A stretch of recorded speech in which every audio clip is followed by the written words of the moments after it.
I don't know यार कि Manchester United का फैन होने से जितनी फ्रस्ट्रेशन होती है वो फ्रस्ट्रेशन कब खत्म होगी। कल का जो मैच था मैनचेस्टर यूनाइटेड वर्सेस बर्नली, वो एक ऐसा मैच था जहां पर यूनाइटेड को डोमिनेट करना चाहिए था, बिकॉज बर्नली प्रीमियर लीग में बहुत ज्यादा स्ट्रगल कर रही है and that is why they are in the 19th place. उसके बावजूद इस मैच में जो कि ओल्ड ट्रैफर्ड के अंदर था, उस मैच के अंदर भी एक पॉइंट पर ऐसा लग रहा था कि बर्नली ये मैच जीतने ही वाली है। अब देखो, चैंपियंस लीग का क्वालिफिकेशन तो इस सीजन में नहीं होने वाला एंड पिछले सीजन में, उससे पिछले सीजन में हमने जब भी क्वालिफाई किया है हमारी परफॉर्मेंस बिल्कुल भी अच्छी नहीं थी। ऐसी ऐसी टीमों के खिलाफ हमने अपने मैचेस हारे हैं। उसके लिए यार मुझे समझ नहीं आ रहा मैं किसको ब्लेम करूं। टेन हैग को ब्लेम करूं, प्लेयर्स को ब्लेम करूं, कोचिंग स्टाफ को ब्लेम करूं या फिर मेडिकल टीम को ब्लेम करूं। मुझे नहीं समझ आ रहा यार, मुझे समझ ही नहीं आ रहा कि प्रॉब्लम क्या चल रही है। यूनाइटेड देखो बर्नली को शुरुआत में डोमिनेट कर रही थी एंड उनको करना भी चाहिए था। व्हाट आई थिंक इज कि बर्नली भी अच्छा खेल रही थी और ये एक काफी डिसेंट गेम था। 45 मिनट्स तक डिसेंट सी चांसेस क्रिएट हो रही थी, लेकिन 45 मिनट के बाद सेकंड हाफ के अंदर आते ही बर्नली ने अचानक से बहुत सारी चांसेस क्रिएट करनी शुरू कर दी, जो बहुत अलार्मिंग था मेरे लिए। यूनाइटेड का डिफेंस,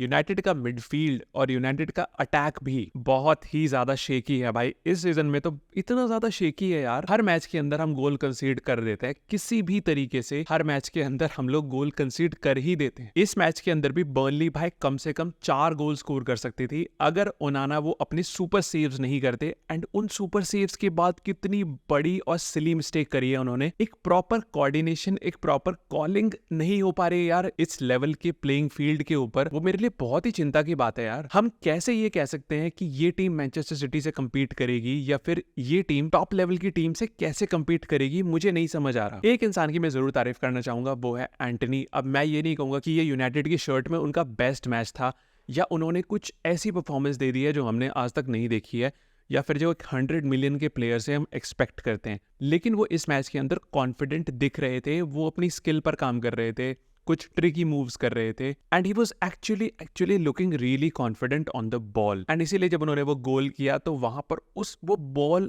वो बॉल को जीतने के लिए थोड़ा हंगर, थोड़ा एक डिजायर उनके अंदर दिख रहा था। एंड भाई देखो, सही बताऊंगा, I am really happy for him. और मैं अभी भी ये चाहता हूं कि वो यूनाइटेड में कम बैक करे एंड अपना जो करियर है ना वो इस क्लब के अंदर काफी अच्छे से डेवलप करे, because I think he has the potential. अब बहुत सारी चीजें हो रही थी, देखो वो अच्छा परफॉर्म नहीं कर पा रहे थे, उसका बहुत बड़ा श्रेय उनकी रियल लाइफ प्रॉब्लम्स को भी जाता है। उनकी लाइफ में बहुत सारी प्रॉब्लम्स चल रही थी, तो इंसान का दिमाग थोड़ा डिस्ट्रैक्ट हो जाता है। I can understand that. लेकिन फिर इसी मैच के अंदर उन्होंने कुछ ऐसे चांसेस मिस किए हैं जो डेफिनेटली उनको नहीं मिस करने चाहिए थे। वो गोल्स में कन्वर्ट होने ही चाहिए थे। एंड गोल्स में जब कन्वर्ट करने की बात आती है तो एक इंसान का नाम आप भूल ही नहीं सकते भाई। इस सीजन के अंदर ब्रूनो फर्नांडिस से ज्यादा चांसेस कोई क्रिएट नहीं कर रहा है यूनाइटेड की टीम में। इस मैच के अंदर भी उन्होंने 9 चांसेस क्रिएट करे थे, 9। अगर उन 9 चांसेस में से सिर्फ 3 चांसेस भी कन्वर्ट हो जाती, मैं सिर्फ 1/3 का रेशो लेके चल रहा हूं, मैं ये भी नहीं कह रहा कि 50% चांसेस कंप्लीट हमें करनी है, कन्वर्ट करनी है। अगर 1/3 चांसेस भी हम लोग कंप्लीट कर लेते, कन्वर्ट कर लेते, तो आराम से 3-1 से हम ये मैच जीत सकते थे। आई थिंक अभी भी हमें प्रॉपर सेंटर फॉरवर्ड की जरूरत है। रास्मस हॉयलैंड यार बड़े ऑन ऑफ से लगता है मुझे तो। किसी मैच के अंदर तो वो बहुत ही हंगर, पैशन, डिजायर के साथ खेलते हैं एंड फिर उसके बाद कुछ मैचेस आते हैं जहां पर बहुत ही नॉर्मल सा उनका गेम प्ले रहता है। एंड वहीं पर हमारे दूसरे फॉरवर्ड आते हैं गार्नाचो, जो भाई 1-on-1 सिचुएशंस में ना बहुत ही ब्रिलियंटली कुछ डिसीजंस को लेते हैं, लेकिन जो फिनिशिंग वाले डिसीजन हैं वो मैं समझ सकता हूं बिकॉज ही इज जस्ट 19। तो उनकी जो फिनिशिंग वाले डिसीजन हैं, फाइनल थर्ड में जो पासेस आ रहे हैं वहां पर वो चीजें लैक कर रहे हैं। But on the left wing he is absolutely looking amazing भाई। जो डिफेंडर के साथ 1-on-1 वो जाते हैं ना, डेफिनेटली आपको वो एक्साइट करते हैं, अपनी सीट से खड़े होने का मौका देते हैं कि हाँ भाई अब गर्नाचो के पास बॉल आई है ना तो डेफिनेटली कुछ इंटरेस्टिंग होने वाला है। वो फाइनल थर्ड में पास करें, वो शूट करें, वो कुछ भी करें, ड्रिबल करके गोलकीपर को सेव करने का मौका दें, लेकिन डेफिनेटली वहां पर कुछ ना कुछ इंटरेस्टिंग होता है। एंड अगर डिफेंस की बात करूं तो Harry Maguire is very solid भाई। एक परफेक्ट कैप्टन की तरह वो निकल कर आ रहे हैं, अपने सारे हेडर्स वो जीत रहे हैं, क्रूशियल टैकल्स भी दे रहे हैं। वहीं पर उनका साथ देने के लिए कोई भी सेंटर बैक की पेयरिंग इस सीजन के अंदर नहीं काम कर रही। इतनी ज्यादा इनकंसिस्टेंसीज हैं उस सेंटर बैक के पेयर में। लिसांड्रो मार्टिनेज हमेशा इंजर्ड है इस सीजन में, विक्टर लिंडेलोफ हमेशा इंजर्ड है इस सीजन में, और इस मैच के अंदर उन्होंने कैसेमीरो के साथ वो पार्टनरशिप करी जहां पर कैसेमीरो और ओनाना की गलती से गोल हुआ था। एंड दोनों तरफ राइट और लेफ्ट बैक में डेलो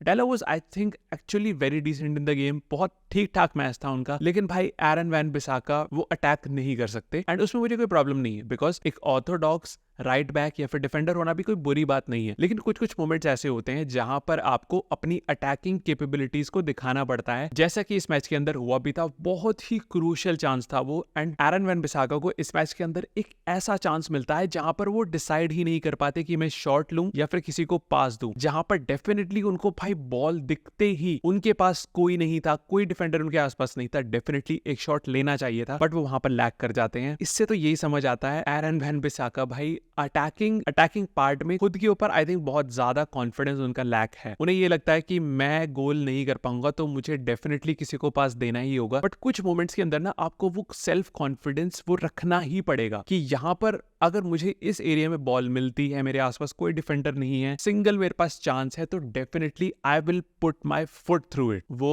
एरन वैन बिसाका नहीं कर पाते। यूनाइटेड की ये प्रॉब्लम्स अभी जल्दी खत्म नहीं होने वाली हैं एंड बहुत सारी प्रॉब्लम्स हैं, प्लेयर की प्रॉब्लम्स हैं, कोचिंग स्टाफ की प्रॉब्लम्स हैं, there are so many problems in this team and पता नहीं भाई हम यूनाइटेड फैन कब तक इस चीजों में सफर करते रहेंगे। All the Manchester United fans please assemble here और अपने दुख भाई कमेंट सेक्शन में तुम छोड़ सकते हो कि क्या गलत चल रहा है इस टीम के साथ, क्योंकि बहुत लंबा टाइम हो चुका है जहां पर हमने यूनाइटेड को अच्छा खेलते हुए नहीं देखा है, एक डोमिनेटिंग फोर्स की तरह नहीं देखा है, which I want to see so badly. तुम्हारे क्या थॉट्स है इस बारे में कमेंट करके जरूर बताना एंड और ऐसा कंटेंट देखना हो तो चैनल को सब्सक्राइब जरूर कर लेना। Thank you for watching, bye bye.